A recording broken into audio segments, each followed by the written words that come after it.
Hello students, welcome back to your science class again. Now in this video we are going to revise chapter solid, liquid and gases. So open chapter number 4. So students, as we know that everything in the universe is made up of matter. But the point is, what is matter? So matter is a substance that has mass and occupies space is called matter. Matter क्या होता है? वो चीज़ जिसमें मास होता है और वो space occupy करती है उसको बोलते हैं matter. And matter can exist in 3 states, solid, liquid and gases. तो ये जो सॉलिड, लिक्विड, गैस क्या है? मैटर की स्टेट्स हैं. इनके बारे में इसमें हमने पढ़ा था. Matter is made up of very small particles और टाइनी पार्टिकल्स कॉल्ड एटम्स. तो क्या पता लगा आपको कि हर चीज़ मैटर से बनी हुई है यूनिवर्स में, ईदर लिविंग और नॉन लिविंग थिंग. और मैटर किसका बना हुआ है? एटम्स का. तो atoms are the building blocks of matter. और many atoms or 1 or 2 atoms when combined together they form molecules. Atoms are the building blocks of matter. They are extremely small in size and can be seen only with the help of very powerful microscope. Without microscope you cannot see atoms. And molecules क्या होते हैं? When 2 or more atoms combine together means एक और दो या दो से ज़्यादा जब एटम्स कंबाइन हो जाते हैं और क्या बना देते हैं वो मॉलिक्यूल. तो molecules can be made up of the same और different kind of atoms. Same kind के एटम्स भी हो सकते हैं उसमें और डिफरेंट काइंड के एटम्स भी हो सकते हैं. Now the main point is how we can identify the states of matter, whether the state is solid, liquid और gas. So for this we can understand this topic through the arrangement of molecules.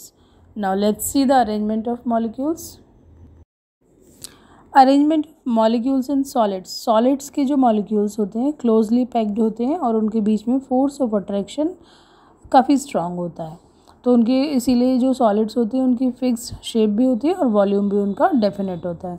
But in the case of liquids, the molecules are loosely packed as compared to the solids and the molecules can move here to there. That's why liquids have definite volume but indefinite shape. यानी कि उनकी shape definite नहीं होती है. जिस container में उनको डालते हैं वो उसकी शेप ले लेते हैं बट उनका वॉल्यूम फिक्स्ड होता है उनका. बट गैसेस के केस में ना तो उनका वॉल्यूम फिक्स्ड होता है और ना ही उनकी शेप फिक्स्ड होती है. डेफिनेट शेप भी नहीं होती है उनकी और वॉल्यूम भी फिक्स नहीं होता है क्योंकि उनके मॉलिक्यूल्स के बीच में फोर्स ऑफ अट्रैक्शन होता ही नहीं है और उनके मॉलिक्यूल्स लूजली पैक्ड होते हैं. Now come to the change of state. One state of matter can be change to another on heating और कूलिंग. मीन्स सॉलिड, लिक्विड और गैसेस स्टेट को एक इंटरचेंज भी किया जा सकता है. सॉलिड से लिक्विड बनाया जा सकता है, लिक्विड को गैसेस में कन्वर्ट किया जा सकता है और गैसेस को वापस लिक्विड फॉर्म में लाया जा सकता है. Do you know how this happens? Let's see the effect of heating और cooling on the molecules of matter. तो फर्स्ट इज इवेपोरेशन. चेंज में सबसे पहले हम देखेंगे हीटिंग का चेंज. हीट करने पर क्या चेंजेस होते हैं? The change of a liquid into gaseous state on heating is called evaporation. When water is heated, it changes into water vapor. तो जब पानी को गर्म किया जाता है तो वेपर्स में कन्वर्ट हो जाता है. इसको बोलते हैं हम evaporation. ये हीटिंग से हो रहा है चेंज. नेक्स्ट देखेंगे कूलिंग से क्या चेंज होता है स्टेट पर. नेक्स्ट है स्टीम को जब कूल किया जाता है तो वो कंडेंस्ड होकर वापस किस में आ जाती है? लिक्विड फॉर्म में. So the change of a gas into liquid state on cooling is called condensation. तो कूल करने पर वापस लिक्विड फॉर्म में आ जाती है गैस. इसको बोलते हैं हम कंडेंसेशन. इस प्रोसेस का नाम क्या होता है? कंडेंसेशन. नेक्स्ट है मेल्टिंग. मेल्टिंग क्या होता है? The change of a solid into liquid state on heating is called melting. तो हीट करने पर जो सॉलिड्स होते हैं वो किस में कन्वर्ट हो जाते हैं? लिक्विड स्टेट में. आपने आयरन को देखा होगा तो आयरन का टेम्परेचर इतना ज़्यादा होता है कि उसको बहुत ज़्यादा हीट करने पर ही उसको मेल्ट किया जा सकता है. जो मेटल्स होते हैं उनके टेम्परेचर हाई होता है. बट जबकि अगर आप वाटर की बात करते हो तो वो रूम टेम्परेचर पर भी लिक्विड फॉर्म में आ जाता है, ice.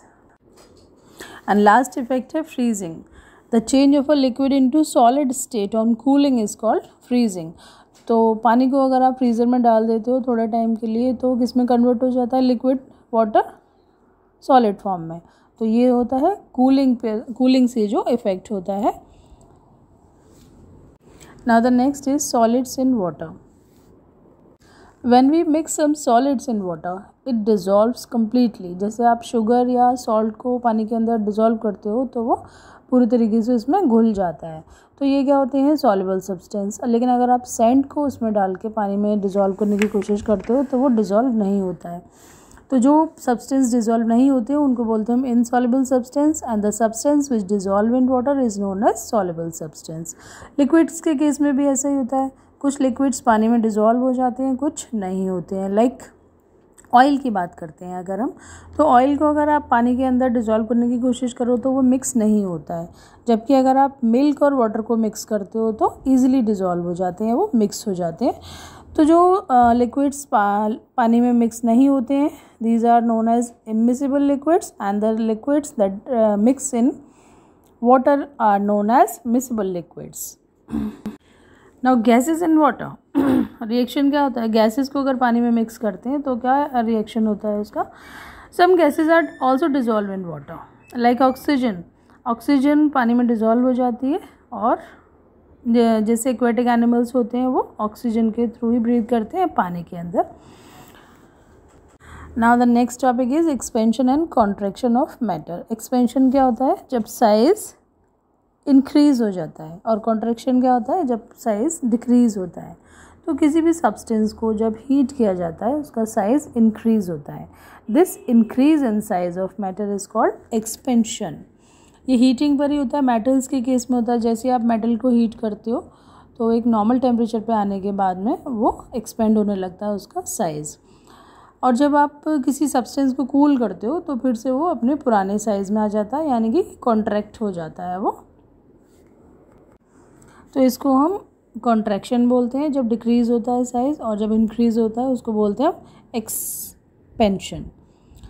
Now physical and chemical changes. Physical और केमिकल चेंजेस क्या होते हैं, when the change occurs in the shape, size, colour and state of matter, it is called a physical change. Means किसी भी substance की शेप, साइज, कलर और state अगर change हो रही है, सिर्फ उसकी प्रॉपर्टीज़ चेंज नहीं हो रही हैं, तो उसको हम फिजिकल चेंज बोलते हैं। And physical changes are temporary changes and generally reversible, means वापस उस पोजीशन में आ सकता है वो सब्सटेंस। रिवर्सिबल का मतलब क्या होता है कि फिर से आप उसको सेम पोजीशन में ला सकते हो। जैसे आप वाटर का एग्जांपल लेते हो तो पानी को आप जब फ्रीज़ कर लेते हो तो आइस में कन्वर्ट हो जाता है, आइस को वापस मेल्ट करते हो तो फिर से लिक्विड बन जाता है। तो ये क्या हुआ, टेम्पररी चेंज है। सेम पानी के साथ आप रिवर्सिबल रिएक्शन कर रहे हो, तो ये कौन सा चेंज हुआ, physical change. In this change no new substance is formed, but in case of chemical change क्या होता है, when the matter changes all together to form a new substance, means वो पूरी तरीके से चेंज हो जाता है, उसको आप रिवर्स नहीं कर सकते हो। उस चेंज को हम बोलते हैं chemical change. Chemical change is a permanent change and is generally irreversible. For example, burning of paper. When we burn a paper it changes into a completely new substance, ash में convert हो जाता है। और क्या होता है, we can not get the paper back, हम वापस पेपर नहीं बना सकते हैं। जैसे आप वुड के केस में देखते हो, अगर आप वुड की कोई भी चीज़ को आप बर्न कर देते हो तो वुड किस में कन्वर्ट हो जाती है, कोल में, या फिर और ज़्यादा करते हो तो ऐश बन जाती है उसकी। अब आप वापस उससे वुड में उसको नहीं ला सकते हो, यानी कि ये इरिवर्सिबल रिएक्शन है और इसमें कुछ नया सब्सटेंस बन जाता है। जिस चेंज के अंदर कोई नया सब्सटेंस फॉर्म हो जाता है उसको हम केमिकल चेंज बोलते हैं, और जिसमें नया सब्सटेंस नहीं फॉर्म होता है उसको फिजिकल चेंज बोलते हैं। So other examples of chemical changes are making a chapati from wheat flour and curdling of milk, दही जो जमा देते हैं हम मिल्क से, ये सारे केमिकल चेंजेस के एग्जाम्पल हैं। So what did you understand from this chapter? We understood that all things, whether living or non-living things, are made up of matter. Matter से बनी हुई है हर चीज़। अब मैटर की कितनी स्टेट्स हैं, सॉलिड, लिक्विड एंड गैस। तो मैटर तीनों स्टेट्स में कहीं ना कहीं मिलता है आपको, या तो सॉलिड या लिक्विड या फिर गैस फॉर्म में। अब ये जो स्टेट्स होती हैं वो इंटरचेंज भी होती रहती हैं। हीट और कूल करने पे। ओके, और फिज़िकल चेंजेस और केमिकल चेंजेस भी हमने इसमें देखे। अभी नेक्स्ट वीडियो में आप एक्टिविटी करोगे related to this chapter. Till then, goodbye, take care.